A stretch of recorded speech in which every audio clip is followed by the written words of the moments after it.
I am told that I am the only one who came back. This is not entirely true. There have been others across the millennia, a handful of souls who entered that wound in reality and somehow found their way out again, whose bodies translated back into real space bearing the marks of where they had been, whose minds retained enough coherence to speak of what they had witnessed. The Ordo Malleus keeps records of such individuals, sealed archives that document every verified return from the Eye of Terror across 10,000 years of imperial history. The number is less than 200. 200 souls out of the countless billions who have been swallowed by that screaming vortex since the day it was born from the death cry of an empire. 200 witnesses to horrors that the human mind was never designed to contain, most of whom survived their return by only days or weeks before madness or mutation or simple physiological collapse claimed them. I have outlived all expectations. It has been 7 years since the vessel I served upon was pulled into the eye, 3 years since I emerged from its borders alone, and I remain, against all probability, against all mercy, alive and capable of speech. The Inquisition has studied me exhaustively, has subjected me to examinations both physical and psychic, has catalogued every change in my body and every fracture in my mind. They do not understand why I persist. Neither do I. But I understand why the others did not return. I understand why the Eye claims all who enter its domain, why the mathematical certainty of annihilation applies to every ship, every soldier, every desperate soul who crosses that threshold. And I have been commanded to speak of it, to record this testimony, so that those who will never see what I have seen might comprehend, in some small measure, the nature of the prison that waits beyond the borders of sane space. My name is Lieutenant Commander Yolanda Vieth. I served as second navigator aboard the Imperial Navy frigate Absolute Conviction for 11 years before the disaster that claimed my ship and my crew, and everything I understood about the nature of reality. I was 34 years old when we entered the Eye. I do not know how old I am now. Time moved differently in that place, flowed in directions that had nothing to do with the steady progression of moments that governs life in real space. My body suggests I have aged perhaps a decade. My soul knows it has been far longer. I will tell you what I witnessed. I will explain, as clearly as human language permits, why the Eye of Terror is not merely dangerous, but fundamentally inescapable. Why the forces that govern that realm make return not improbable, but essentially impossible. Why the 200 who emerged across 10 millennia represent not hope but statistical anomaly, flukes of chance so vanishingly rare that they might as well be miracles.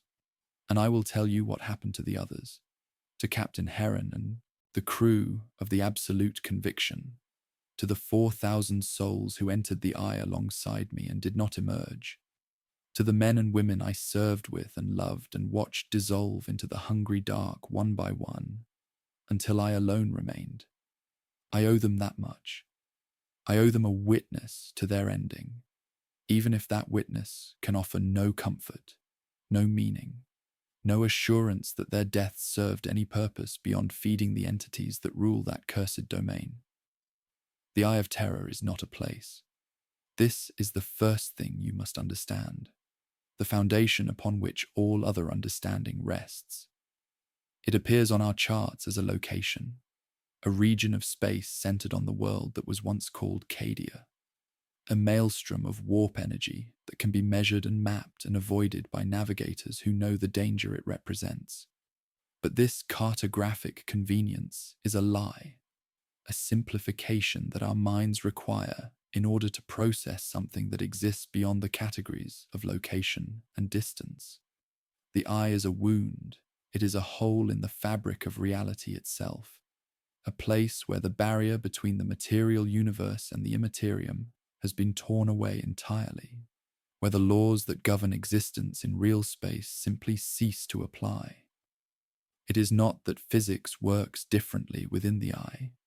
It is that physics, as a concept, becomes meaningless, replaced by rules that shift according to the whims of intelligences vast and terrible, and utterly unconcerned with the survival of mortal beings. I knew this before we entered. Every navigator knows it, learns it in the scolums, where we are trained to guide ships through the controlled exposure to the warp that is interstellar travel. We are taught to fear the eye, to give it wide berth, to understand that the skills that allow us to navigate the immaterium elsewhere are worse than useless within its borders. The eye is not the warp as we know it. It is the warp unfiltered, undiluted, the raw stuff of chaos given free rein to reshape reality according to its nature. We did not enter willingly. No sane crew would choose to cross that threshold, no matter what treasures or glories might be promised within. We were pulled, caught in a warp storm that emerged from nowhere, that swallowed our ship before we could translate back to real space, that dragged us screaming through currents of impossible energy until we found ourselves somewhere that was no longer anywhere, until the stars outside our viewports were replaced by light that was not light, and darkness that was not darkness, and things that moved between them with purpose and hunger. The Gellerfield held, at first, that shell of reality that protects imperial vessels from the predations of the warp, that sacred barrier between the crew and the entities that hunger for human souls. It held, flickering and straining, but intact, and for a brief moment we believed we might survive, might find our way back to the borders of the eye and escape into the sanity of real space. We were fools. We did not understand what we had entered. The eye does not want you to leave. This is not metaphor, not poetic exaggeration, not the anthropomorphization of cosmic forces that have no will or intent. The eye actively prevents departure. The entities that dwell within it, the demons and the gods and the things that have no names in any human tongue, they do not merely wait for prey to stumble into their domain. They reach out, they grasp, they hold, and once they have you, they do not let go. I felt it in my navigator's sight, that third eye that allows my kind to perceive the warp and chart courses through its currents. I felt the attention of the eye turn toward our ship, felt intelligences beyond counting become aware of our presence, felt the hunger of a realm that feeds on mortal souls, focus upon the 4,000 lives huddled behind our failing Gellerfield. We were not lost travelers seeking exit. We were food that had wandered into the mouth of a predator, and the jaws were already closing around us. Captain Heron ordered an immediate attempt at translation, a desperate gamble, an effort to punch through the barrier between the immaterium and real space through sheer force of will and the power of our ship's warp drives. It should not have worked. The chances of successful translation from within the eye are calculated at less than 1 in 10 million, odds so vanishing that the attempt itself is considered a form of suicide. It did not work. The drives engaged, reality screamed, and for one brief moment, I felt the familiar sensation of transition, the lurch of existence that accompanies the shift between dimensions. And then something reached out and pulled us back. I cannot describe what I perceived in that moment. The navigator's sight shows us the warp as patterns of current and color, as flows of energy that can be read and interpreted and navigated. What I saw when the eye reclaimed us was none of those things. It was awareness. It was attention. It was the focused will of something so vast that our ship was less than a mote of dust in its perception, and yet it noticed us, and it wanted us, and it would not permit us to leave. The captain tried again, and again, and again, 7 times across what might have been hours or days or years, each attempt ending the same way. The momentary hope of transition, the grasping hand of the eye, the return to imprisonment within that screaming realm. By the 7th attempt, the Geller field was failing. By the 7th attempt, things had begun to seep through, to manifest in corridors and cargo holds, to claim crew members whose screams echoed through the Vox network before cutting off with terrible abruptness. By the 7th attempt, we understood that we were not going to escape, that we had become residents of a realm from which residence was the only option, that the Eye had claimed us as surely as it had claimed every other vessel foolish or unfortunate enough to enter its domain. This is why no one returns from the Eye of Terror. Not because the journey is dangerous, though it is. Not because the inhabitants are hostile, though they are. Not because survival is difficult, though it is nearly impossible. No one returns because the Eye itself will not permit it. Because the wound in reality that gives that realm its existence is not passive but active, not a location but a will, not a place to be escaped but a predator to be fed. We were inside the beast, and the beast was hungry. Let me tell you what happened next. The Geller field collapsed on what we believed to be the 4th day. I say believed because time had already begun to lose coherence by then, stretching and compressing in ways that made measurement meaningless. A watch would show 3 hours passing, while a crewman aged a decade. A conversation would begin at midday and end before dawn of the same day.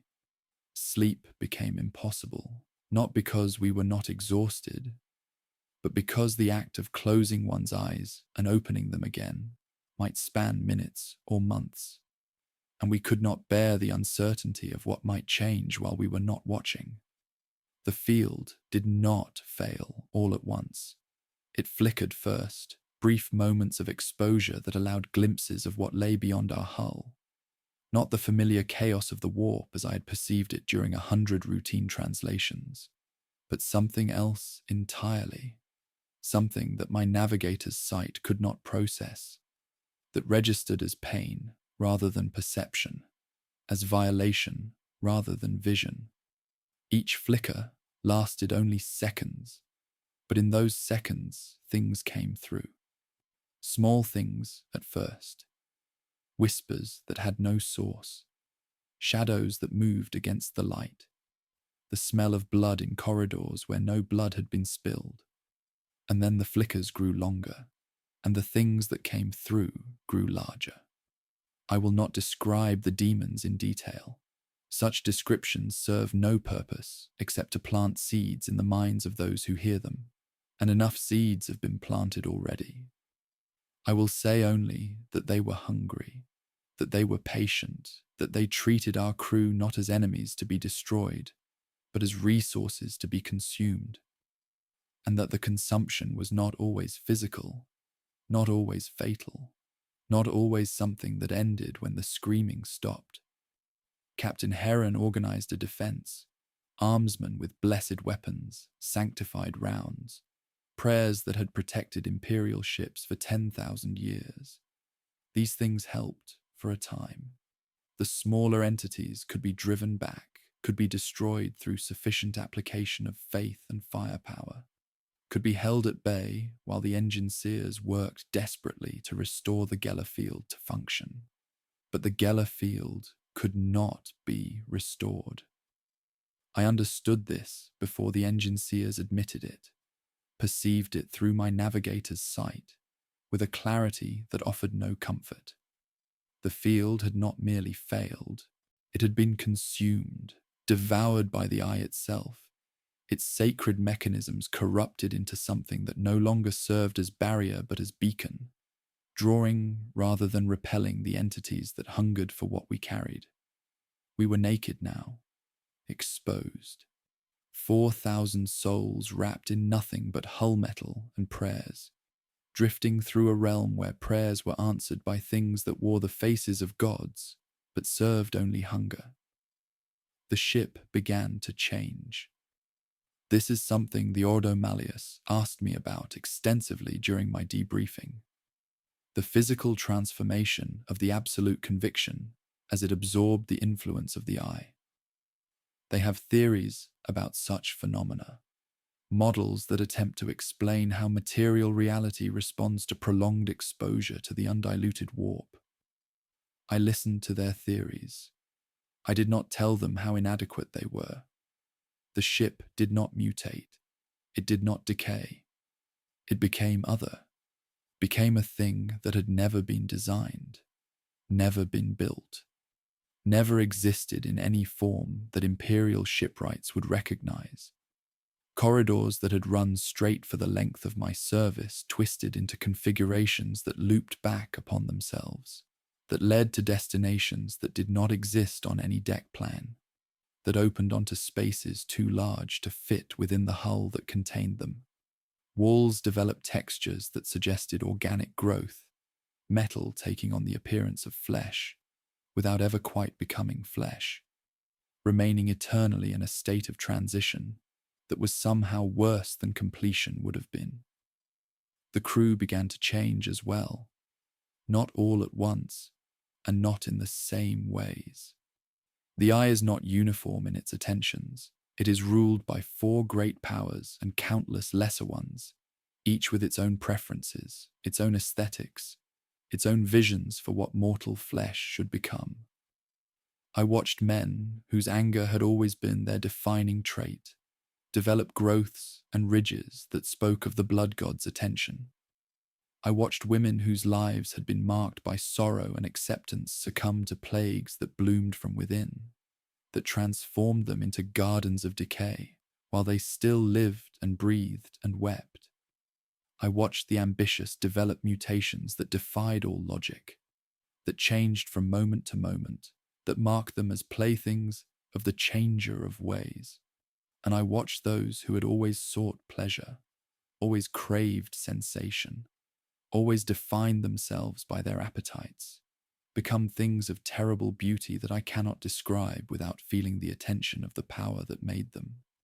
The ship became a menagerie of transformation, a gallery of the gods' gifts, a testament to what happens when human beings are exposed to the raw stuff of chaos without protection or preparation.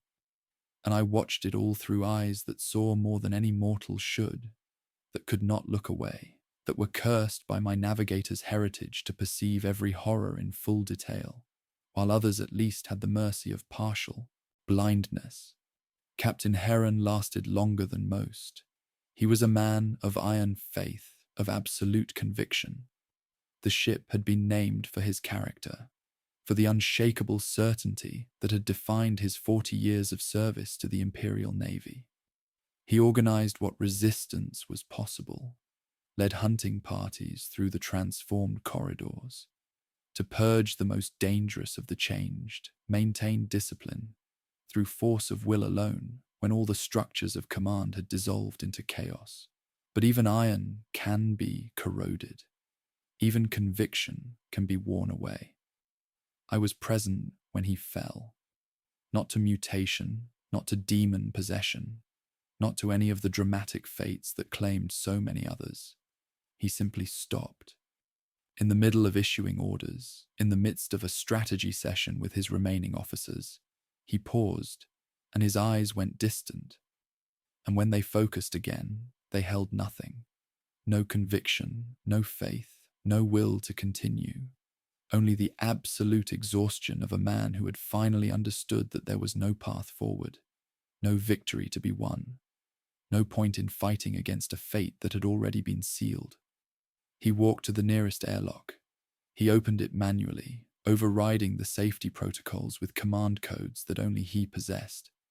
And he stepped through, out into the screaming unreality that surrounded us.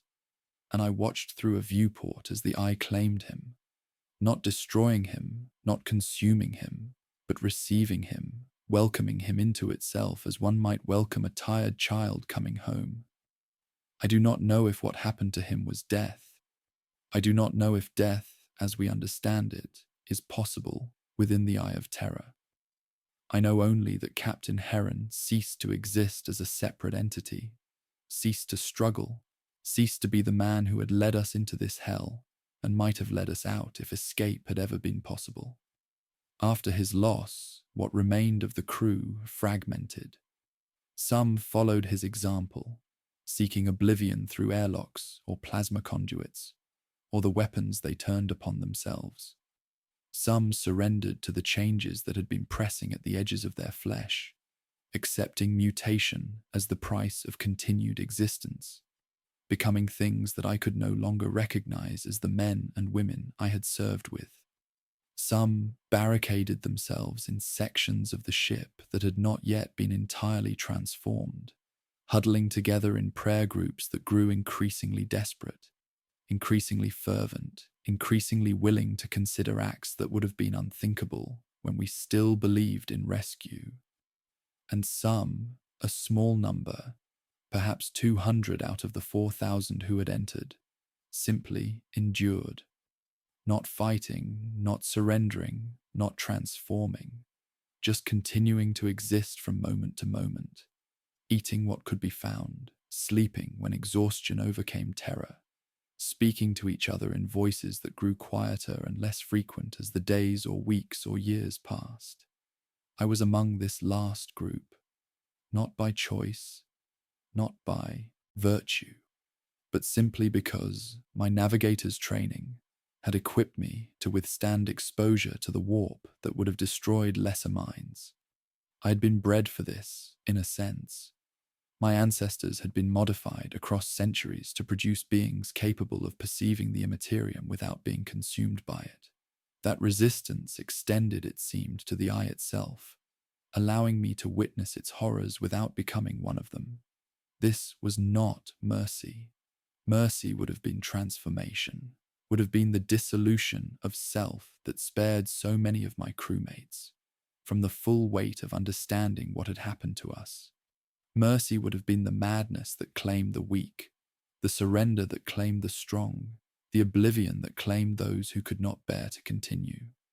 What I received instead was clarity, perfect, terrible clarity, the ability to see exactly what the eye was doing to us, exactly why escape was impossible, exactly how the realm we had entered was designed to consume everything that ventured within its borders. And across months that might have been years, drifting through spaces that had no relationship to the geometry of real space, I began to understand the full scope of our damnation. The Eye of Terror is not merely a wound in reality. It is a digestive system. It is the stomach of gods, a realm designed to break down the souls that enter it, to extract every possible measure of suffering and sustenance before finally discarding the husks that remain, the warbands that dwell within it, the demon worlds that orbit its impossible stars, the Chaos Space Marines who have made it their fortress for 10,000 years. All of these are not inhabitants, but enzymes, not residents, but processes, parts of a vast mechanism of consumption that operates on scales of time and space that dwarf mortal comprehension.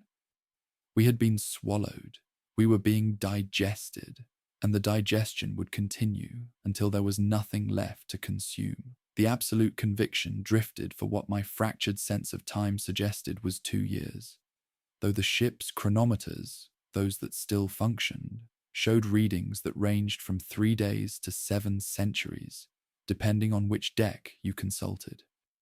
We passed through regions of the eye that defied all description, that existed in states of reality so far removed from anything I had known that my navigator's sight could offer no interpretation, only raw sensation that my mind struggled to process into something resembling understanding.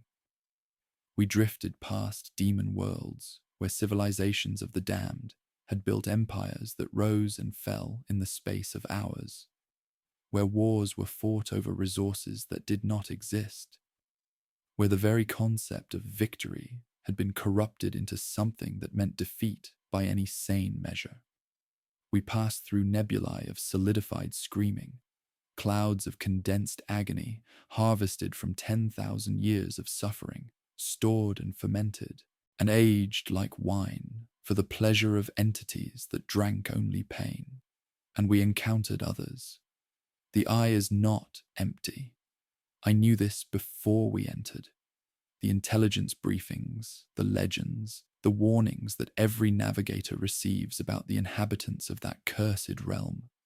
But knowing and experiencing are different things, and nothing in my training had prepared me for the reality of what dwells within those borders. The first warband found us in our third month, or our third century, or our third day, time having long since ceased to provide reliable measurement. They were Chaos Space Marines, warriors of the World Eater's Legion, their armor stained with blood that had been accumulating since the heresy, their bodies twisted by 10 millennia of service to the blood god. They boarded us not for supplies, not for slaves, not for any practical purpose that I could discern. They boarded us because we were there, because killing was what they did, because the hunger that drove them could not be sated and required constant feeding. The survivors who had taken up arms died first. They fought with desperate courage, with the fury of men and women who had nothing left to lose, with prayers on their lips and hatred in their hearts. It did not matter. A world eater in full rage is not something that mortal soldiers can oppose, not something that courage or faith or desperation can overcome. They were torn apart in corridors that had become abattoirs, their blood adding to the layers that already coated the transformed walls, their screams joining the chorus that had become the ship's ambient sound. I survived because I hid. I am not proud of this. I am not ashamed of it either. Pride and shame are luxuries for those who have choices, and I had none. I hid in a section of the ship that had twisted into a geometry the World Eaters could not navigate, that led them in circles when they attempted to follow, that protected me through the random chance of chaos working in my favor rather than against it. When they left, when the blood hunger drove them onward to other prey, I emerged to find that fewer than 50 of us remained. 50 souls out of the 200 who had been enduring, out of the 4,000 who had entered. The mathematics of attrition had accelerated, and I understood that it would continue to accelerate, that each encounter would leave fewer survivors, that the eye would not stop consuming until there was nothing left. The second warband came 4 months later, or 4 days, or 4 decades. These were different, emperor's children, servants of the Prince of Pleasure, warriors whose corruption expressed itself not in rage, but in sensation, in experience, in the endless pursuit of feelings that mortal flesh was never meant to contain. They did not kill us immediately. They took us, those of us they deemed worthy of attention, and they showed us things that I cannot speak of, that I have locked in chambers of my mind so deep that even the Inquisition's most skilled interrogators could not reach them. I survived because one of them found me interesting, a sorcerer whose name I learned and have since forgotten, whose face I remember only as a blur of impossible beauty that hurt to perceive. He looked upon me with my navigator's eye, perceived the heritage that allowed me to see the warp, and he decided that I was worth preserving, not out of mercy, not out of kindness, but because my suffering would be more exquisite if prolonged, because my perception of what was happening would add flavor to the feast. He kept me for what felt like years. He educated me in his way, showed me the truth of the eye through senses that had been opened and refined by millennia of dedication to his God. He explained why escape was impossible, why the rare souls who returned to the Imperium were statistical anomalies rather than examples of possible salvation, why every attempt to flee the eye only drove the fleeing deeper into its embrace. The eye does not have borders, he told me, his voice carrying harmonics that produced sensations I had no names for. The charts your Imperium draws, the lines they mark around this region of space, these are fantasies, comforting lies that allow navigators to believe they understand something that cannot be understood. The eye extends as far as it wishes to extend. Its borders are wherever the gods decide they should be, and they decide based on what amuses them, what feeds them, what serves their eternal game.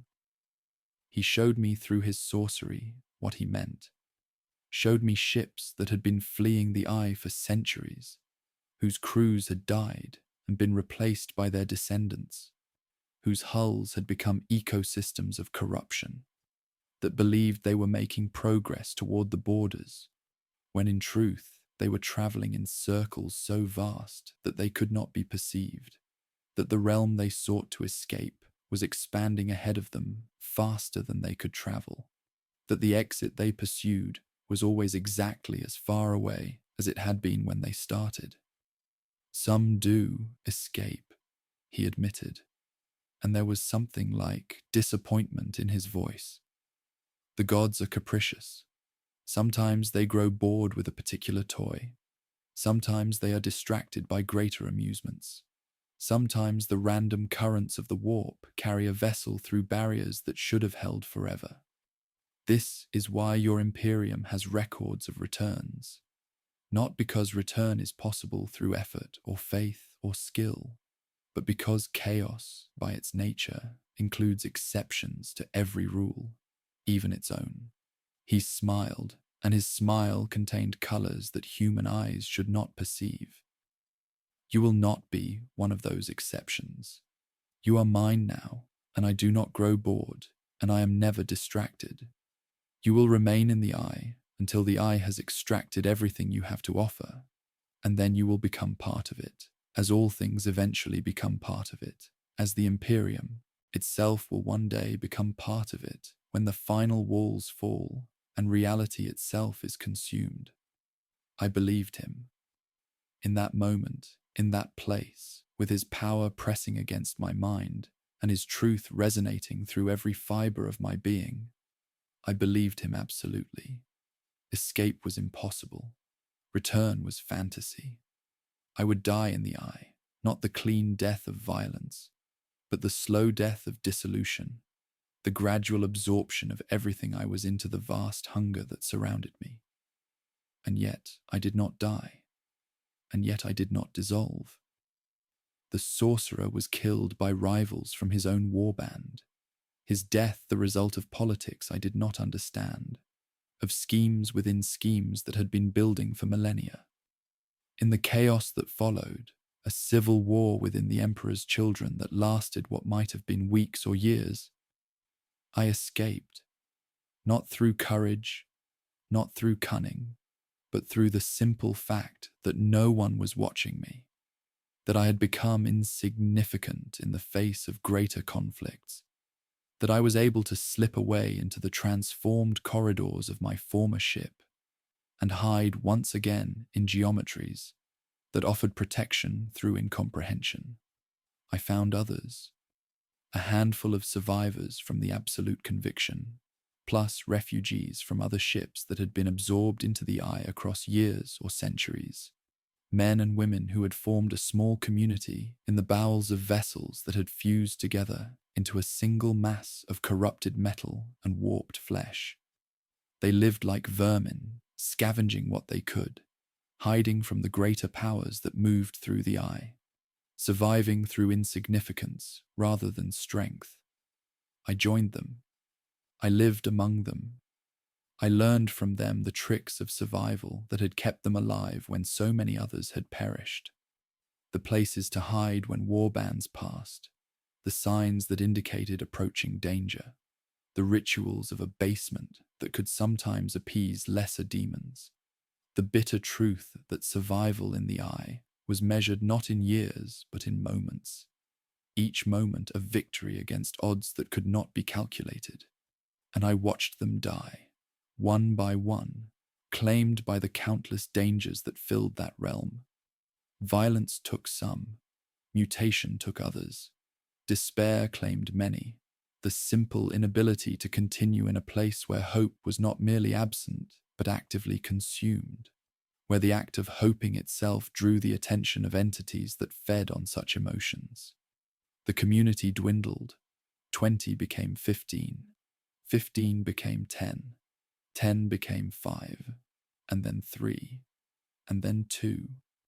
Myself and a man named Corvus, who had been a rating on a frigate swallowed by the eye 40 years before I was born, who had survived longer than anyone I had encountered, who had become something not quite human through decades of exposure, but who retained enough of himself to speak, to plan, to continue the struggle that he knew could not be won. He taught me the final truth about the Eye of Terror, the truth that explains why no one returns, why the handful of exceptions across 10 millennia represent not hope but cosmic accident. The Eye remembers, he said, his voice carrying the rasp of lungs that had breathed corrupted air for longer than I had been alive. Every soul that enters is marked, catalogued, claimed. The gods know you now, navigator. They have tasted your essence, have learned the shape of your soul, have added you to the ledger of the damned. Even if you somehow reached the borders, even if the currents carried you to the edge of real space, they would reach out and pull you back. They always pull you back, because you belong to them now, and they do not surrender what belongs to them. He coughed, and what came out was not entirely blood. I have tried 17 times to leave. 17 times I have reached what I believe to be the border, have felt the shift that indicates transition back to sane space, have allowed myself to hope that this time would be different. And 17 times I have been pulled back, have found myself deeper in the eye than when I started, have understood that the attempt itself was part of the game, that my hope was food and my despair was dessert. He looked at me with eyes that had seen things no human should survive seeing. You will try too. Everyone tries, and you will fail, as everyone fails, and eventually you will stop trying. And that is when the eye will truly begin to consume you. I believed him, as I had believed the sorcerer, and I resolved to try anyway, because trying was all I had left. Corvus died 3 months after he shared his final truth with me. Not to violence, not to mutation, not to any of the dramatic endings that claimed so many within the eye. He simply stopped. I woke one morning, if morning had any meaning, in a place where the concept of day and night had dissolved into meaningless abstraction, and found him sitting against a wall of fused metal, his eyes open but empty, his chest still, his body already beginning the slow process of absorption that claimed all organic matter within that realm. He had survived for over 60 years in conditions that killed most within weeks. His body had simply decided that 60 years was enough. I buried him as best I could, which meant nothing more than dragging his corpse to a section of the ship where the organic growth was thickest, where the walls would consume him quickly, where he would become part of the vessel that had been his prison, rather than lying exposed for the scavengers that roamed the corridors. I spoke words over him, not prayers, for I had lost faith in anything that might answer prayers long before, but acknowledgements, recognitions of who he had been and what he had endured. And then I was alone, truly alone, for the first time since entering the eye. I had thought I understood loneliness. I had experienced isolation during my training as a navigator, had spent months in sensory deprivation, chambers designed to prepare my mind for the overwhelming input of the warp. But that isolation had been chosen, controlled, temporary. This was different. This was the knowledge that no other human being existed within reach, that the voices I would hear from this point forward would belong to things that wore human shapes but had never been human, that I might never again experience the simple comfort of speaking to someone who shared my nature and my fate. The loneliness nearly broke me. I will not pretend otherwise. There were days, or what I measured as days, when I sat in the darkness of my hiding place and contemplated following Corvus into whatever oblivion awaited, when the effort of continuing seemed too great for the reward of mere survival, when the silence of my own thoughts became so oppressive that I would have welcomed even the whispers of demons just to hear something other than my own breathing. But I did not break. Something in me refused to surrender. Some stubborn core of will that had survived everything the eye had thrown at me, that continued to insist, against all evidence, against all logic, against the clear and demonstrated impossibility of escape, that I would find a way out. I began to prepare, using knowledge I had gathered across my years in the eye, from Corvus, from the sorcerer who had kept me, from my own observations through a navigator's sight that had been sharpened and changed by prolonged exposure to undiluted chaos. I developed a plan. Not a good plan, not a plan with any reasonable chance of success, but a plan nonetheless, a structure around which I could organize my efforts, a framework that gave purpose to days that would otherwise have been nothing but waiting for death. The eye's borders, I had learned, were not fixed but fluid, expanding and contracting according to the whims of the gods and the currents of the warp. There were moments, rare, unpredictable, but real, when the borders drew close to vessels drifting within, when the membrane between the eye and real space thinned to something that might be crossed. These moments could not be anticipated through any normal means, could not be predicted or calculated or planned for. But I was a navigator. My third eye saw the warp in ways that others could not perceive, read currents and patterns that were invisible to normal sight. And across my years in the eye, that sight had evolved, had adapted, had become something different from what it had been. Not corrupted, or at least I prayed not corrupted, but changed, capable of perceiving things that no navigator's eye had ever perceived before. I began to watch. I began to wait. I began to search for the pattern within the chaos, the rhythm within the randomness, the moment when the walls of my prison might thin enough to permit passage. It took 2 years, or perhaps 2 decades. Time continued its meaningless fluctuation, and I had long since stopped trying to track it with any precision. I survived by scavenging, by hiding, by becoming something less than human in my habits, while struggling to remain human in my mind. I ate things I could not identify. I drank fluids that might have been water, or might have been something far worse. I slept in spaces that shifted around me, waking in locations I had not chosen, adapting to a reality that refused to remain consistent from moment to moment. And I watched. Always, I watched. The moment came without warning, as I had known it would. One instant, the eye was as it had always been, a churning maelstrom of impossible energies, a prison without walls that somehow contained everything within it.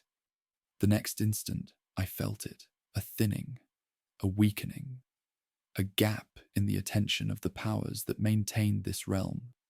Somewhere in the eye, something was happening that demanded the focus of entities that normally watched everything. Somewhere, a war was being fought, or a prize was being claimed, or a scheme was reaching fruition. And for one brief moment, one infinitesimal window of opportunity, the grip of the eye loosened. I ran, not physically. Physical movement meant nothing in a space where distance was a suggestion rather than a reality. I ran with my mind, with my navigator's sight, with every fragment of will and training and desperate hope that I could muster. I threw myself toward the thinning I had perceived, toward the gap in the wall that should not have existed, toward the possibility of escape that had been denied to so many for so long. The eye noticed. Even distracted, even focused on whatever greater event had created this opportunity, the eye noticed my attempt, felt my movement toward its borders, began to reach out with the hand that had pulled back so many others. I felt it grasp for me, felt the will of gods turning in my direction, felt the ledger that Corvus had described being consulted, felt the claim that had been placed upon my soul when I first entered this realm being invoked to drag me back into the depths. And I did something that I still do not understand, something that the Inquisition's savants have studied and theorized about, and ultimately failed to explain. I let go. Not of my attempt to escape, I clung to that with everything I had, but of everything else. Every memory of who I had been, every attachment to the identity I had carried through my years in the eye, every fragment of self that the gods might use as a handle to grip and pull. I released it all, let it scatter into the warp like leaves in a hurricane, became for one terrible moment nothing but motion, nothing but will, nothing but the pure drive toward escape without any self remaining to be captured. The eye's grasp closed on emptiness. Its claim invoked a soul that was no longer there to be claimed.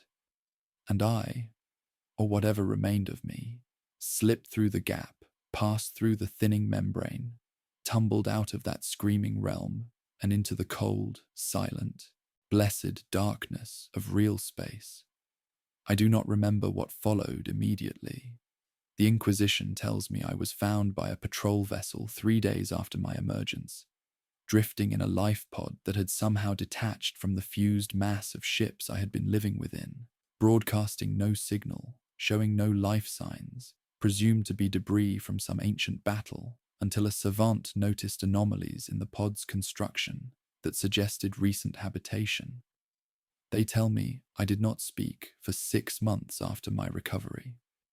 They tell me I did not respond to any stimulus, did not acknowledge any presence, did not show any sign that I was aware of the world around me. They tell me that the physicians who examined me believed I was brain dead, that whatever had emerged from the eye was a body without a mind, a shell without a soul. They were wrong. I was still there, diminished, scattered, struggling to reassemble the pieces of myself that I had released in order to escape. The memories I had let go were not lost, merely dispersed, and across those silent months I gathered them back one by one, rebuilt the architecture of identity that I had destroyed, became once again something that could be called Yolanda Veth. But I am not the same. I cannot be the same. The woman who entered the Eye of Terror died there, as surely as Captain Heron died, as surely as Corvus died, as surely as the 4,000 souls of the Absolute Conviction died. What emerged is something else, something that wears her face and carries her memories and speaks with her voice, but that knows things she never knew, that has seen things she never saw, that has been marked by the eye in ways that no examination can detect, but that I feel with every breath I take. The Inquisition asks me why I survived when so many others did not. They ask me to explain the mechanism of my escape, to provide knowledge that might allow others to follow the path I walked. They want to believe that my return represents something replicable, something that could be taught or trained or prepared for, something that might reduce the eye's perfect record of consumption. I tell them the truth. I do not know. I do not understand why the method I used worked when it should not have worked, why the eye released me when it has held so many others, why I was permitted to return when return is supposed to be impossible. Perhaps it was chance. Perhaps it was the capricious nature of chaos, the same randomness that produces exceptions to every rule. Perhaps the gods simply were not paying attention at the crucial moment, distracted by games more interesting than one insignificant navigator's desperate bid for freedom. Or perhaps, and this is the thought that haunts me in the quiet hours, the fear that I have never spoken aloud to my interrogators, perhaps I was allowed to leave. Perhaps my escape was not an accident, but a choice, a decision made by intelligences beyond my comprehension for purposes I cannot fathom. Perhaps I am not a survivor, but a message, a warning, a demonstration of what the eye can do and what it chooses not to do. Perhaps I am still being digested, and I simply do not know it yet. This is the truth that the Inquisition cannot accept, that I cannot prove, that may be nothing more than the paranoid delusion of a mind broken by years of exposure to undiluted chaos. But I feel it nonetheless, the sense that I am not truly free, that the eye's claim upon me was not released, but merely deferred, that somewhere in the depths of that screaming realm, my name is still written in a ledger that will one day be consulted again. No one returns from the Eye of Terror, and I am beginning to understand that perhaps I have not truly returned either. 7 years have passed since I emerged from the Eye of Terror. I have spent those years in the custody of the Inquisition, subjected to examinations and interrogations and rituals of purification that have left scars on my body and deeper marks on my soul. They have probed every corner of my mind, searched for the taint of chaos that they are certain must exist within me, tested my loyalty through methods that I am forbidden to describe and that I would not describe even if permitted. They do not trust me. They cannot trust me. I am an impossibility, an exception to a rule that has held for 10 millennia. And exceptions are dangerous in a galaxy where danger wears 10,000 faces. I do not blame them for their suspicion. I share it. Every morning, I wake and examine myself for signs of change. Mutations that might have begun in the night. Thoughts that might not be my own. Urges that might have been planted by entities that think in timescales I cannot comprehend. Every night I pray before sleep, not to the Emperor whose light I can no longer feel with the certainty I once possessed, but to whatever force governs the universe, begging for one more day of coherence, one more day of selfhood, one more day before the claim that was placed upon me in the eye is finally enforced. So far, those prayers have been answered. So far, I remain myself, or at least I remain whatever I became when I reassembled the pieces of my identity after my escape. But I know that so far is not forever. I know that the eye is patient, that the gods who rule it measure time in eons rather than years, that what seems like freedom to me might be nothing more than the loosening of a leash that can be tightened whenever it amuses them to do so. This is what it means to return from the Eye of Terror. Not salvation, not escape. Merely a different form of imprisonment, a cage of uncertainty and fear that I will carry with me until the day I die, and perhaps beyond, for I no longer believe that death represents an ending, not for those who have been marked as I have been marked. But I did not record this testimony to speak of my own fate. My fate is insignificant, one small tragedy in a galaxy that produces tragedies by the billion. I recorded this testimony to answer the question that brought you here, the question that drives all who seek knowledge of the eye and what lies within it. Why does no one return? The answer is not simple. It cannot be reduced to a single cause, a single mechanism, a single truth that explains everything. The eye is not simple.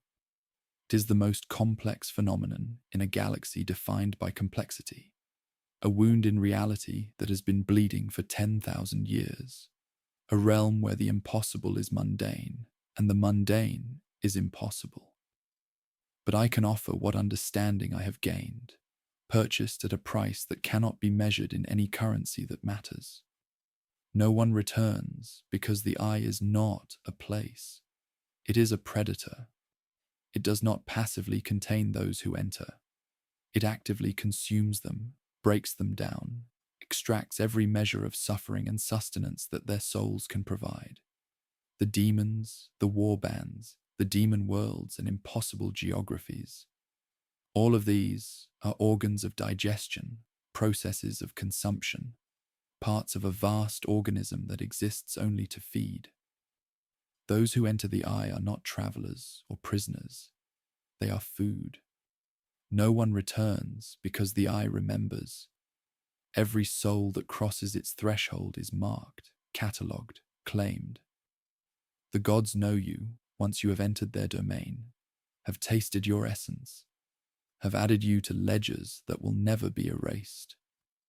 Even if you somehow reach the borders, even if the currents of the warp carry you to the edge of real space, they will reach out and pull you back because you belong to them, because their claim upon you supersedes any claim you might make upon yourself, because the eye does not surrender what the eye has taken. No one returns because escape requires the destruction of self.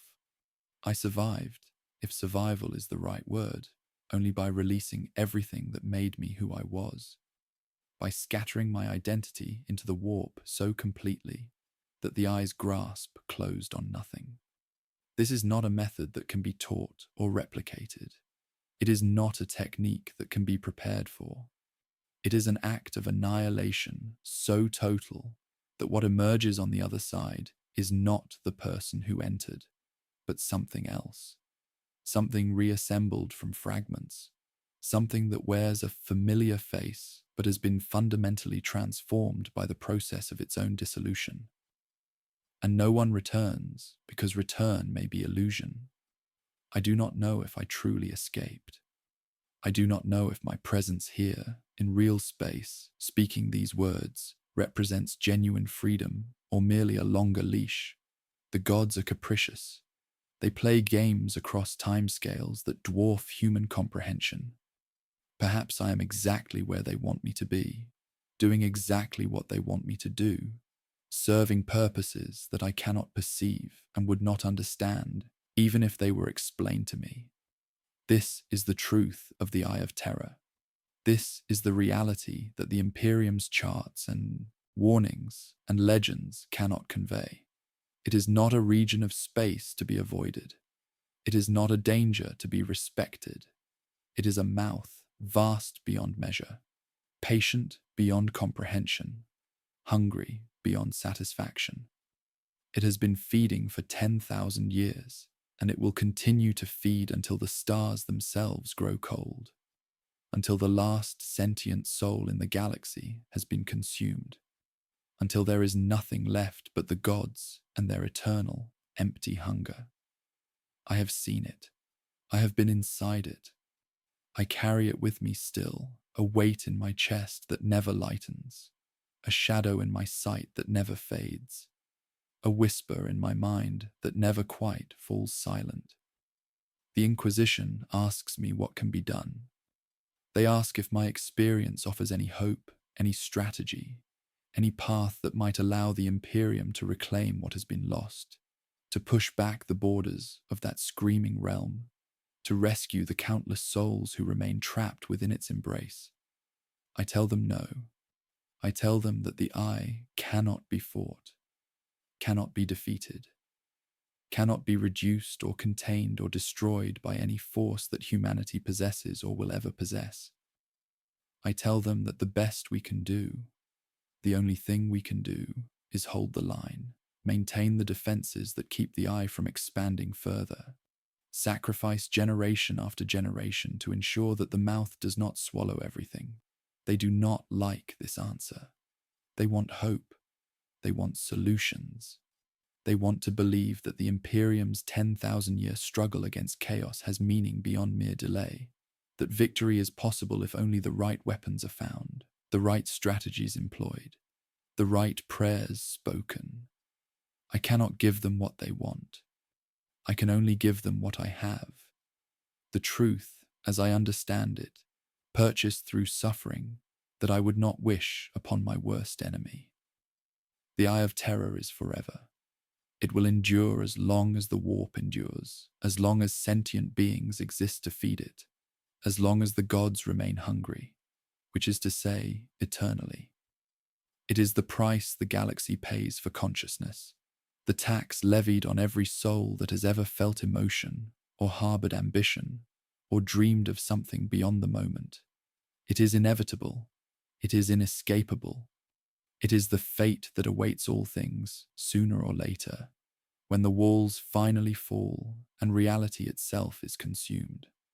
No one returns from the Eye of Terror. I returned.